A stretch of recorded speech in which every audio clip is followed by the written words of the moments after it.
नमस्कार दोस्तों, भारत एक सोच देख रहे हैं आप। दोस्तों, मायावती ने, बीएसपी ने अपनी अगली लिस्ट जारी कर दी है, यानी कि पांचवी लिस्ट हमारे सामने आ गई है। इस लिस्ट में 11 नामों का ऐलान किया गया है। 11 लोकसभा सीटें और 11 प्रत्याशी मैदान में उतार दिए हैं मायावती ने।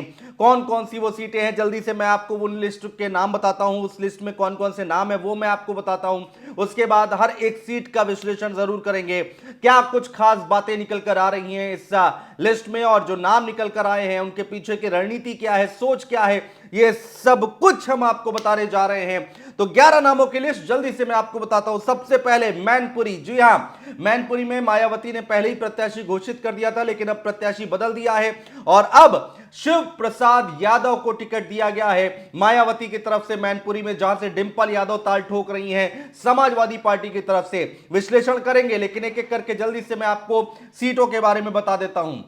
दूसरी सीट बदायूं, जहां से आदित्य यादव चुनाव लड़ रहे हैं। मुस्लिम खां को चुनाव मैदान में उतार दिया है मायावती ने। तीसरा नाम यहां पर आता है बरेली लोकसभा सीट से छोटेलाल गंगवार को मैदान में उतारा है बीएसपी सुप्रीमो मायावती ने। और चौथा नाम है सुल्तानपुर से उदयराज वर्मा को मैदान में उतारा है।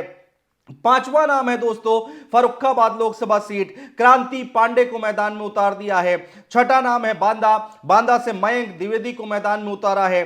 डुमरियागंज से ख्वाजा शमसुद्दीन को मैदान में उतारा गया है। बलिया की अगर हम बात करते हैं तो बलिया से ललन सिंह यादव को मैदान में उतारा है। जौनपुर की अगर हम बात करते हैं, हॉट सीट है, यहां से श्री कला रेड्डी को मैदान में उतार दिया है। जी हां, धनंजय सिंह की पत्नी श्री कला रेड्डी, जो कि बीएसपी के टिकट पर ताल ठोकती हुई दिखाई देंगी। गाजीपुर की बात करता हूं दोस्तों, तो गाजीपुर की बात करें तो डॉक्टर उमेश कुमार सिंह को मैदान में उतारा है। और वाराणसी से अतहर जमाल लारी को मैदान में उतारा है।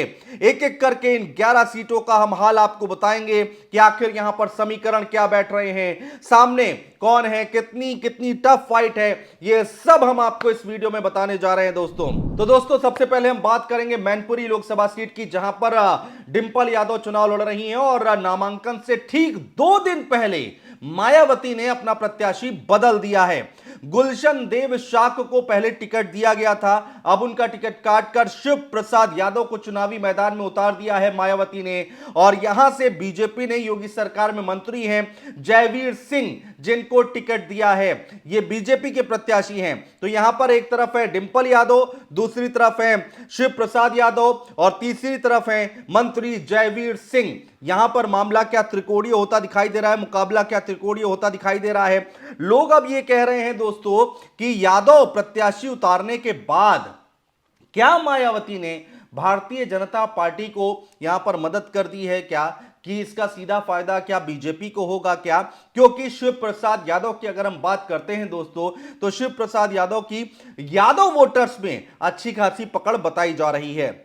मैनपुरी लोकसभा सीट की अगर हम बात करते हैं दोस्तों, तो यहां पर 17 लाख वोटर हैं। जी हां, 17 लाख वोटर हैं मैनपुरी लोकसभा सीट पर, और यादव वोटर सबसे ज्यादा संख्या में यहां पर बताए जाते हैं। इनकी संख्या तकरीबन 4,50,000 बताई जा रही है। इसके बाद 3,25,000 शाक्य वोटर हैं और साथ ही यहां 1,20,000 दलित वोटर हैं। मैनपुरी लोकसभा सीट की बात कर रहे हैं हम लोग दोस्तों। यहां मुस्लिम वोटर्स की संख्या 55,000 के आसपास बताई जा रही है।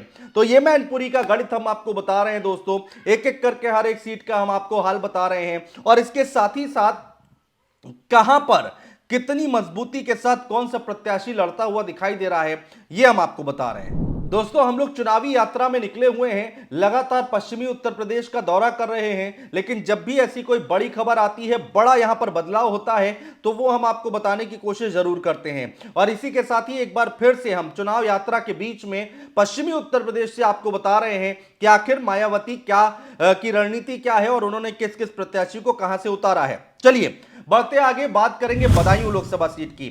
पहले यहां पर धर्मेंद्र यादव को समाजवादी पार्टी ने टिकट दिया, उसके बाद उनका टिकट बदलकर यहां पर शिवपाल सिंह यादव को उतारा गया। उसके बाद शिवपाल सिंह यादव का टिकट बदलकर आदित्य यादव को उतारा गया, और अब आदित्य यादव के सामने मुस्लिम खां को उतार दिया है बहुजन समाज पार्टी ने, यानी कि मायावती ने। बदायूं में मुस्लिम खां का मुकाबला समाजवादी पार्टी के आदित्य यादव और बीजेपी के दुर्विजय सिंह के सामने होगा, दुर्विजय सिंह शाक्य के सामने होगा। तो कितना कठिन यह मुकाबला होगा, कितनी तगड़ी फाइट होगी, इसको आप कमेंट बॉक्स में कमेंट करके दोस्तों जरूर बताइएगा। बढ़ते हैं आगे। बरेली लोकसभा सीट की अगर हम बात करते हैं तो यहां पर बीएसपी उम्मीदवार का मुकाबला छत्रपाल गंगवार से होगा। जी हां, बीजेपी ने इस बार संतोष गंगवार की जगह छत्रपाल गंगवार को टिकट दिया है। तो बरेली की फाइट कितनी तगड़ी है यह भी आप हमें दोस्तों बताइएगा जरूर। बरेली की अगर हम बात करते हैं तो छोटे लाल गंगवार को यहां पर बीएसपी ने उम्मीदवार बनाया है और छत्रपाल गंगवार जो कि बीजेपी की तरफ से उम्मीदवारी ठोक रहे हैं। सुल्तानपुर बहुत हॉट सीट है, बहुत ज्यादा चर्चाएं हुई हैं। सुल्तानपुर की अगर हम बात करते हैं दोस्तों तो यहां पर मेनका गांधी चुनावी मैदान में भारतीय जनता पार्टी की तरफ से और उदय राज वर्मा को मैदान में उतार दिया है। सुल्तानपुर में बीजेपी प्रत्याशी मेनका गांधी हैं और उदय राज वर्मा जो कि अब यहां से ताल ठोकते हुए दिखाई देंगे। डुमरियागंज की अगर हम बात करते हैं तो बीजेपी ने जगदंबिका पाल को टिकट दिया है। जगदंबिका पाल कितने मजबूत प्रत्याशी हैं कमेंट में जरूर बताइएगा। वहीं इंडिया गठबंधन की अगर हम बात करें तो कुशल तिवारी को उन्होंने मैदान में उतारा है और बीएसपी ने यहां पर मुस्लिम चेहरे पर दांव चला है। जी हां, डुमरियागंज की हम बात कर रहे हैं, ख्वाजा शमसुद्दीन को यहां से मैदान में उतारा है मायावती ने। मुस्लिम कार्ड खेलने की कोशिश डुमरियागंज में की है मायावती ने। चलिए दोस्तों अब बात करते हैं बलिया की। बलिया से बीजेपी ने नीरज शेखर को मैदान में उतारा है। जी हां, और ललन सिंह यादव अब उनको टक्कर देते हुए दिखाई देंगे। ये बलिया का हाल हम आपको बता रहे हैं दोस्तों। बलिया में मायावती ने ललन सिंह यादव को टिकट दिया है और यहां से बीजेपी ने नीरज शेखर को मैदान में उतारा है। फर्रुखाबाद की बात करते हैं दोस्तों। फर्रुखाबाद में बीएसपी ने ब्राह्मण कार्ड खेलने की कोशिश की है। जी हां, फर्रुखाबाद में बीजेपी ने अपने 2 बार के सांसद मुकेश राजपूत को टिकट दिया है। वहीं मायावती की अगर हम बात करते हैं तो यहां पर ब्राह्मण कार्ड खेला गया है उनकी तरफ से और क्रांति पांडे को मैदान में उतार दिया है। समाजवादी पार्टी की अगर हम बात करते हैं फर्रुखाबाद में तो नवल किशोर शाक्य को मैदान में उतारा गया है। अब मायावती का ये ब्राह्मण कार्ड इस सीट पर, फर्रुखाबाद सीट पर कितना कारगर साबित होता है दोस्तों, ये देखने वाली बात होगी। एक और लोकसभा सीट है जहां से मायावती ने ब्राह्मण कार्ड खेला है, वो है बांदा की लोकसभा सीट। जी हां, बांदा से सपा ने शिवशंकर सिंह पटेल को मैदान में उतारा है, बीजेपी ने आरके सिंह पटेल को मैदान में उतारा है। मायावती ने ब्राह्मण कार्ड खेला है और मयंक द्विवेदी को मैदान में उतार दिया है। कितनी तगड़ी फाइट बांदा की आप जरूर बताइएगा दोस्तों, आपका विश्लेषण बहुत महत्व रखता है हमारे लिए। जौनपुर की बात करते हैं तो यहां पर त्रिकोणीय मुकाबला होता हुआ दिखाई दे रहा है। बहुत हॉट सीट है, बहुत चर्चाएं हुई हैं।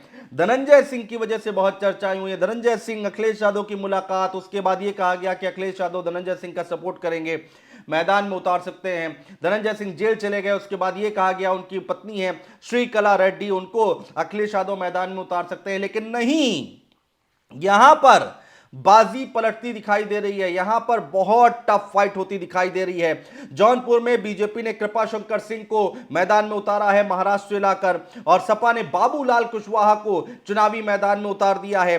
मुकाबला त्रिकोणीय होता दिखाई दे रहा है। धनंजय सिंह की पत्नी है श्रीकला रेड्डी, जिनको मैदान में उतार दिया है मायावती ने।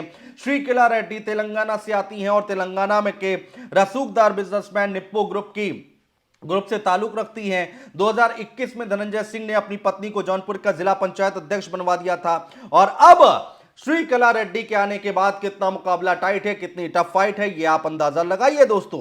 गाजीपुर की बात करें तो अफजाल अंसारी के खिलाफ उमेश कुमार सिंह को उतारा गया है। समाजवादी पार्टी ने अफजाल अंसारी को टिकट दिया है। उमेश कुमार सिंह यहां से ताल ठोक रहे हैं और वाराणसी में पीएम मोदी के सामने अतहर जमाल लारी को मैदान में उतारा है। तो ये 11 नाम कितने तगड़े, कितनी ज्यादा फाइट दे पाएंगे, इसका विश्लेषण आप भी कीजिएगा। बहुत रोचक होता जा रहा है उत्तर प्रदेश का चुनाव, क्योंकि लोकसभा चुनाव चल रहा है और उत्तर प्रदेश में ये चुनाव और भी ज्यादा रोचक और भी टफ फाइट होती दिखाई दे रही है। एक एक सीट का हाल हमने आपको बताया दोस्तों, आप भी विश्लेषण जरूर कीजिएगा। बहुत शुक्रिया।